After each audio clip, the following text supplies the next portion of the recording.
주님께서 여러분과 함께 또한 사제의 영과 함께 마르코가 전한 거룩한 복음입니다. 주님 영광 받으소서.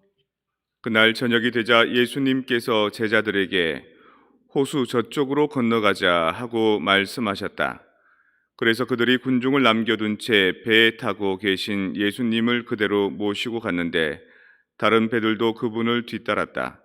그때 거센 돌풍이 일어 물결이 배 안으로 들이쳐서 물이 배에 거의 가득 차게 되었다. 그런데도 예수님께서는 고물에서 베개를 베고 주무시고 계셨다. 제자들이 예수님을 깨우며 스승님, 저희가 죽게 되었는데도 걱정되지 않으십니까? 하고 말하였다. 그러자 예수님께서 깨어나시어 바람을 꾸짖으시고 호수도로 잠잠해져라, 조용히 하여라 하시니 바람이 멎고 아주 조용해졌다. 예수님께서는 그들에게 왜 겁을 내느냐? 아직도 믿음이 없느냐? 하고 말씀하셨다. 그들은 큰 두려움에 사로잡혀 서로 말하였다. 도대체 이분이 누구시기에 바람과 호수까지 복종하는가? 주님의 말씀입니다. 그리스도님 찬미합니다. 평화를 빕니다. 평화를 빕니다. 1972년도 아카데미 영화 시상식에 다들 영화음악상으로 마호간이라는 음악을 점쳤다 그럽니다. 그런데 예상 밖으로 모닝 애프터라는 영화음악이 이제 시상을 했습니다. 어떤 영화의 주제가냐면 포세이돈 어드벤처라는 그 재난 영화의 주제가입니다. 배가 뉴욕에서 아테네로 가는 길에 12월 31일 마지막 이제 해피 뉴 이어 하면서 이제 다들 그 축배를 들고 전부 다 잔치 분위기에 자정 무렵에 배가 심하게 요동을 칩니다. 처음에는 그냥 간단한 파도겠지라고 생각했는데 두 번째는 배가 전복이 됩니다. 그래서 완전히 뒤집어져서 제일 꼭대기층이 제일 아래층이 돼버리고 제일 아래층이 제일 꼭대기가 돼버린 거죠. 그래서 우왕좌왕하고 사람들이 어찌할 바를 모릅니다. 그래서 어떤 사람들은 구조대가 올 때까지 여기 기다려야 된다 하는 사람도 있고 어떤 사람들은 우리가 뚫고 위로 올라가야 된다라고 하는 사람도 있습니다. 그러니까 제일 위가 제일 아래가 돼버린 거고 제일 아래가 제일 위가 돼버린 거죠. 꼴찌가 첫째 되고 첫째가 꼴찌 되는. 마치 우리도 우리 이 성당을 좀 더 보수하고 개발하고 가꾸기 위해서 지붕부터 고치지 않고 오히려 바닥인 카펫부터 공사하는 이유가 사실은 뭐냐면 이 카펫 바닥을 공사를 해야지만 지붕을 공사할 수 있는 마음이 모아지기 때문이거든요.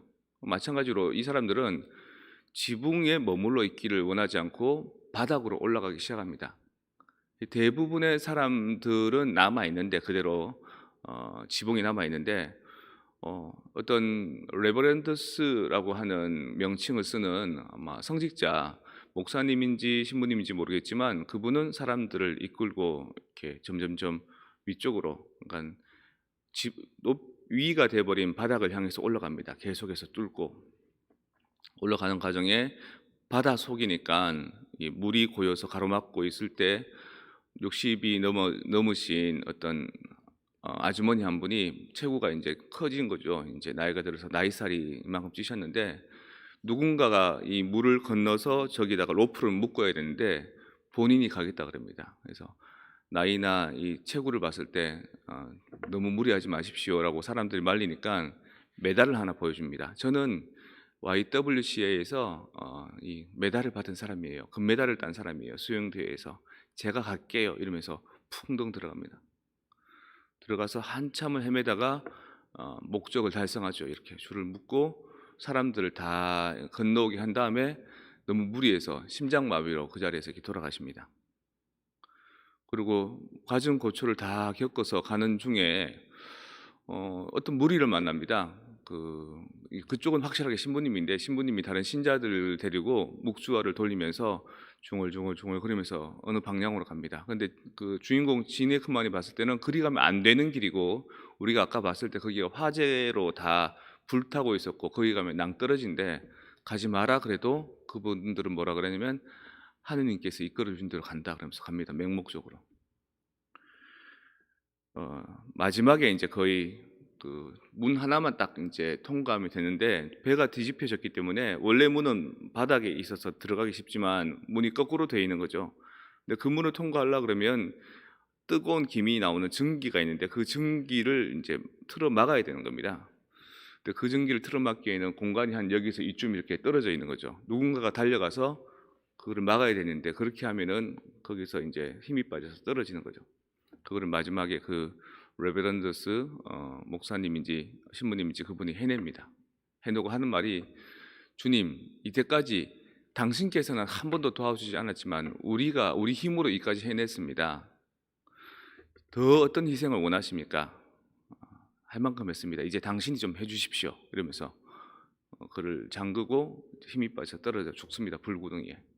나머지 사람들은 거기를 통과해서 구조대가 헬기가 와서 배 이 바닥이죠. 떠 있는 그 바닥을 콩콩콩 두드려서 밑에도 있다고 콩콩콩 두드려서 이제 용접으로 해서 빠져나가는 그 장면이 나옵니다.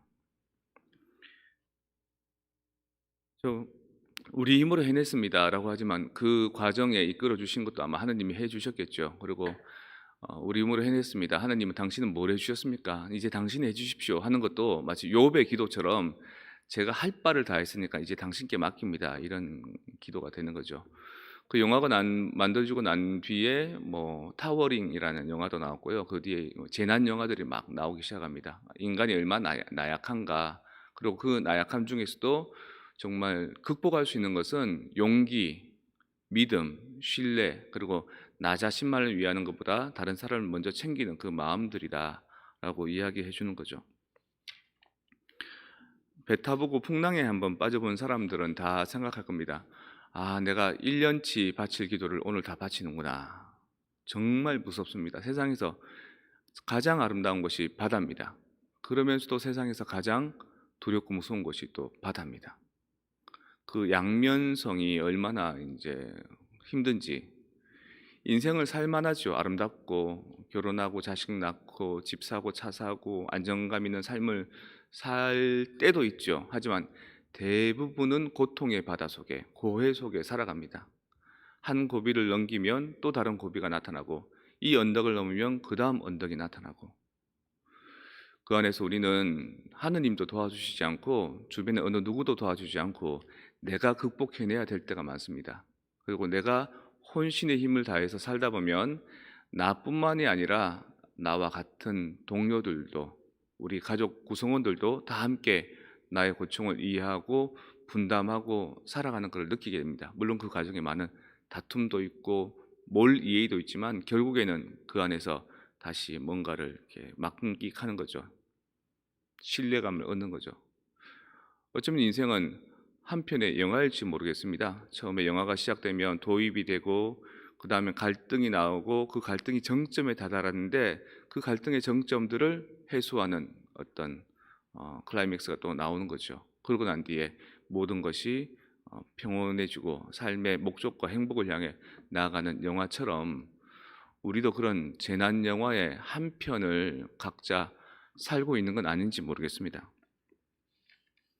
그날 저녁이 되자 예수님께서 제자들에게 호수 저쪽으로 건너가자라고 말씀하십니다. 그리고 제자들은 열심히 이제 배를 저어갑니다. 제자들은 호수에 배를 띄워서 건너가는 것이 처음인 사람들이 아닙니다. 대부분 어부들이고요. 또 큰 바다가 아니라 그냥 갈릴레아 호수일 뿐입니다. 근데 그때 바람이 세차게 불고 배가 요동을 치는데 물이 막 안으로 들이찹니다. 물이 많이 일정량이 더 들이차면 배가 가라앉죠. 그래서 무섭고 두렵습니다. 어부들조차도. 그래서 예수님한테 막 부탁하려고 그러는데 예수님은 태연하게 배 머리에서 이렇게 주무십니다. 주님, 주님 살려주십시오. 우리가 죽을 것만 같은데 지금 잠이 오십니까? 살려주십시오.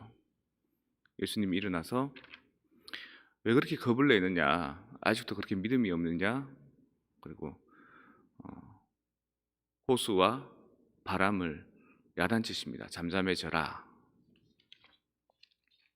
일독소에도 이런 말이 나옵니다. 누가 문을 닫아 바다를 가두었느냐? 어떻게 바다라는 것이 바다로 있을 수 있도록 딱 이렇게 정리했느냐? 이 바다가 처음부터 솟구쳐 나올 때 내가 그 바다를 더 이상 못 올라오도록 구름으로 경계를 막았고 먹구름으로 그 포대기를 쌓아서 더 이상 더 넘어오지 마라라고 빗장과 대문을 내가 만들었다. 그 도도한 파도는 여기서 멈춰야 된다. 왜? 내가 그렇게 정했기 때문에.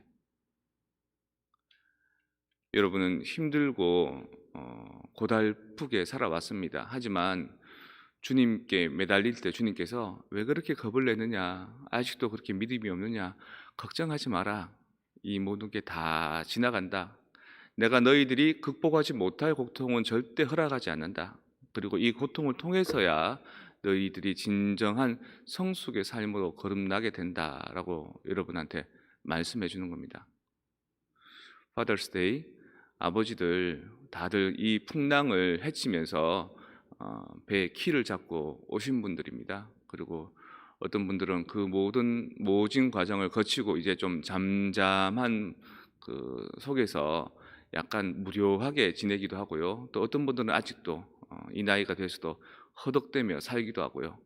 나는 평안한데 내 자식들이 이제 허덕대는 모습을 보니 마음이 산란하기도 하고요. 때로는 남편이 아니라 내가 대신 그 키를 잡아야 될 그런 분들도 있고요.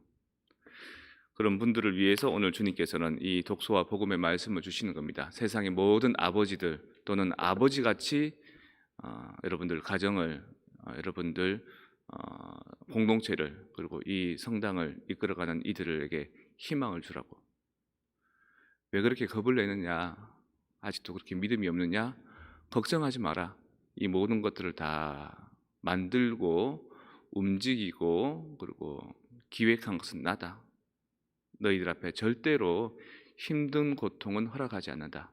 너희들 해낼 수 있고 그동안 고생 많았고 앞으로 너희들 삶에 내가 항상 함께 있을 것이다.